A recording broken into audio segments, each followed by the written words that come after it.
ارشد شریف سے جو انہوں نے کیا، میں تو اس کی ابھی بھی جو اس کی تشدد کی تصویریں آئی ہیں، یعنی میں چھوڑے سارے ہم آج شوق میں ہیں. ہمیں یعنی کون اس سے ارشد شریف نے کیا جرم کیا ہوگا جو اس سے یہ اس کو سزا ملی ہے. اس کی ایک سزا ہے کہ ان چوروں کو، ان ہینڈلرز کو جتنا وہ بے نقاب کرتا جا رہا تھا وہ اپنی جان خطرے میں ڈال رہا تھا. اور انہوں نے یہ سارے صحافیوں کو ایک پیغام دیا ہے کہ دیکھیں یہ ارشد شریف سے ہم نے کیا ہے تو یہ تمہارے سے بھی یہ ہوگا. خوف کے اوپر مافیا فنکشن کرتا ہے.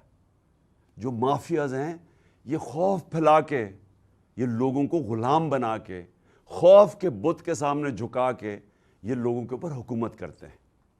اور جو میری حقیقی آزادی کی تحریک ہے وہ یہ خوف توڑنا ہے قوم کا.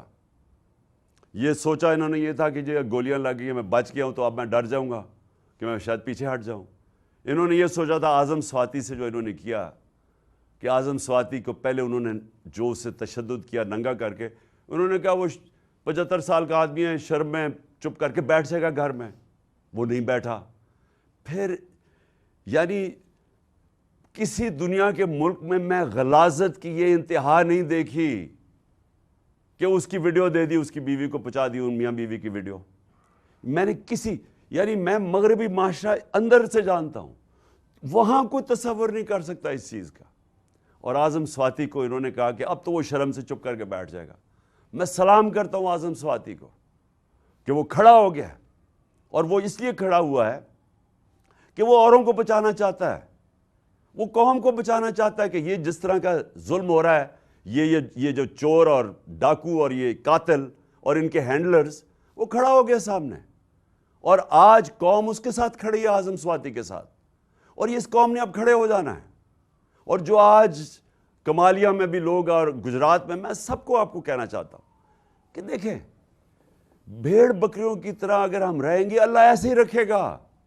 وہ قرآن میں کہتا ہے میں کبھی کسی قوم کی حالت نہیں بدلتا جب تک قوم خود اپنی حالت بدلنے کی کوشش نہیں کرتی. یہ ہم نے حالت بدلنی ہے. یہ جو مارچ ہے یہ ساروں کو اس لیے آپ نے شرکت کرنی ہے، یہ میرے لیے نہیں کرنی، یہ آپ نے اپنے مستقبل کے لیے کرنی ہے. یہ آپ نے کرنی ہے اپنے بچوں کے لیے. آپ نے اگر خوددار قوم بن کے رہنا ہے جو ہر پاسپورٹ کو دنیا میں عزت ہو بجائے علیحدہ لائن میں کھڑے کر کے ہمارے سے برا بھلا کہا جائے، اگر آپ نے عزت کروانی ہے آپ کو اپنے حقوق کے لیے، اپنی آزادی کے لیے آپ کو جدوجہد کرنی پڑے گی.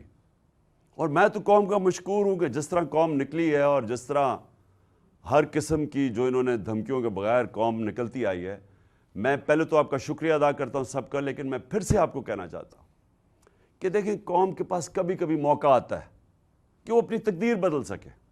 یہ وہ موقع آ گیا ہے. قوم میں شعور آ گیا ہے. سوشل میڈیا ہمارے نوجوانوں کے اندر شعور آ گیا ہے. وہ شعور تھا تو وہ دو نوجوان معظم شہید اور اس کے بعد جو ابتسام ہے، یعنی میں اس لڑکے پہ حیران ہوں کہ اس نے بندوق پکڑی ہوئی ہے اور اس نے پھر بھی جا کے پکڑا اس کو. یہ جاگی ہوئی قوم ہے. کبھی آپ نے یہ ظلم کے سامنے جھکنا نہیں ہے. یہ جو آپ کو خوف پھیلایا جا رہا ہے اس سے ڈرنا نہیں ہے آپ نے. قرآن کی آیت ہے جو لوگ ایمان لے آئیں اللہ ان کے خوف دور کر دیتا ہے. اللہ میں ایمان رکھو. مجھے دیکھو معجزہ ہے کہ میں بچا ہوا ہوں کیونکہ اللہ کے ہاتھ میں زندگی موت ہے. اگلوں نے تو پوری کوشش کر لی تھی مجھے مارنے کی. انہوں نے تو پورا ٹریپ کر دیا تھا، ایک ادھر اور دوسرا آگے، ایک سے بچا تو دوسرے نے مار دینا تھا. انہوں نے تو تیاری پوری تھی. لیکن اللہ جس کو بچاتا ہے کوئی نہیں اس کو لے جا سکتا.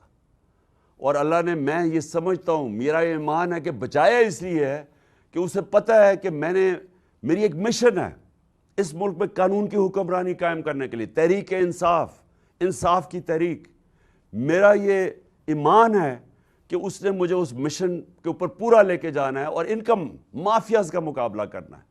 اور یہ جو ڈرامہ ساری قوم کی توہین ہو رہی ہے کہ مفرور ایک سزائے یافتہ ملک کے فیصلے کر رہا ہے اور وہ اس پوزیشن کا فیصلہ کر رہا ہے جو کہ اس ملک میں سب سے امپورٹنٹ پوزیشن ہے.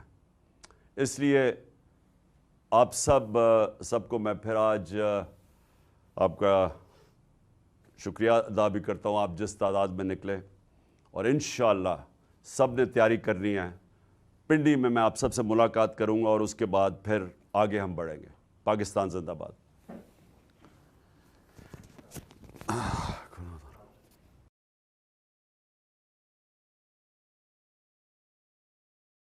نے مل کے 30 سال سے پیسہ باہر بھجوا رہے ہیں. ان کے پاس تو ابھی یہ تو سامنے آئی ہیں نا مے فیئر کی اپارٹمنٹس, ان کی تو وہاں پراپرٹیز, آف شور اکاؤنٹس. میں کہتا ہوں یہ اتنا ان دونوں کے پاس پیسہ, زرداری اور اس کے پاس, کہ یہ جو ہمارا IMF, ہمیں قرضے کی ضرورت نہ پڑے, ان کا پیسہ واپس آ جائے.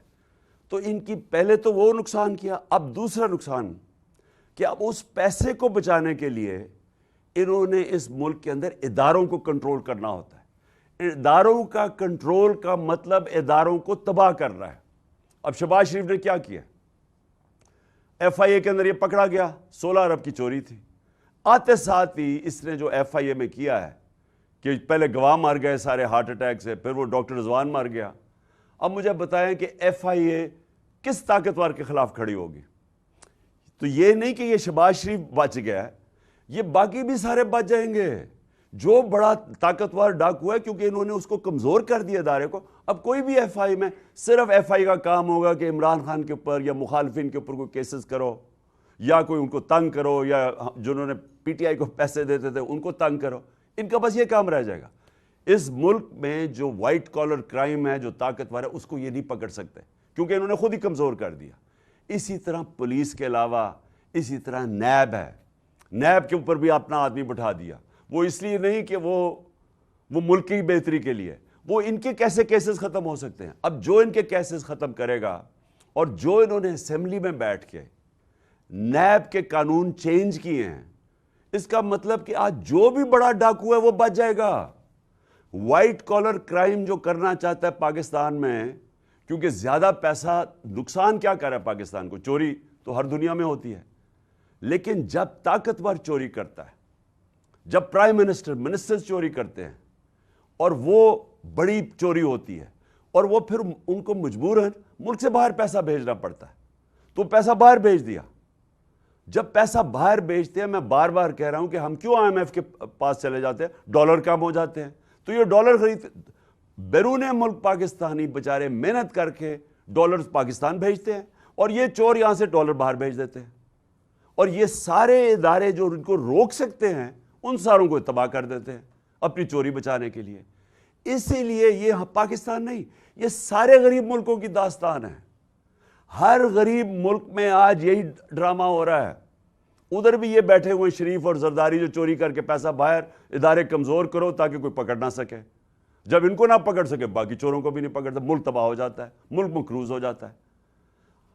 اور پھر جو صحافی ہیں, اب مجھے یہ بتائیں کہ ان کے 6 مہینے کے اندر, اور یہاں صحافی برادری بھی دیکھ رہی ہے, اور مجھے افسوس سے کہنا پڑتا ہے کہ کئی آج بھی صحافی ان کو کوشش کر رہے ہیں کہ ان کو کسی طرح, ان کو یہ جو ملک سے انہوں نے 6 مہینے میں کیا ہے, ملک کو تباہی کی طرف کھڑا کر دیا ہے, آج بھی وہ کوشش کر رہے ہیں ان کے لیے صفائیاں پیش کرنے کے لیے. مجھے وہ تو سمجھ آتی ہے, لفافے جو ہیں, لفافے تو ہوں گے جنہوں نے پیسہ لے کے اپنے ضمیر بیچنے, قوم تو خیر ان کو جانتی ہے. میڈیا ہاؤسز ہمیں پتہ ہے کون ان کے ساتھ کھڑے ہو جاتے ہیں, کیونکہ وہ بھی پیسہ بنا رہے ہیں. لیکن کوئی باضمیر انسان ان کے ساتھ نہیں کھڑا ہو سکتا. اور جو باضمیر صحافیوں سے ان کے دور میں 6 مہینے میں ہوا ہے, ایاز امیر جیسا آدمی, قوم اس کو جانتی ہے 40 سال سے, 30 سال سے. اس سے جو انہوں نے کیا ہے, یہ جو عمران ریاض ہے, وہ لوگ تو جانتے ہیں اس کو, اس سے جو کیا ہے, جو سمیع ابراہیم جیسے ہی ہے, اس کو نہیں چھوڑا انہوں نے. غلام حسین تقریباً 80 سال کا ہونے لگا, اس کو پکڑ کے جیل میں ڈال دیا. اور پھر جو ارشد شریف سے, صابر شاکر, وہ ملک سے باہر گیا ہوا,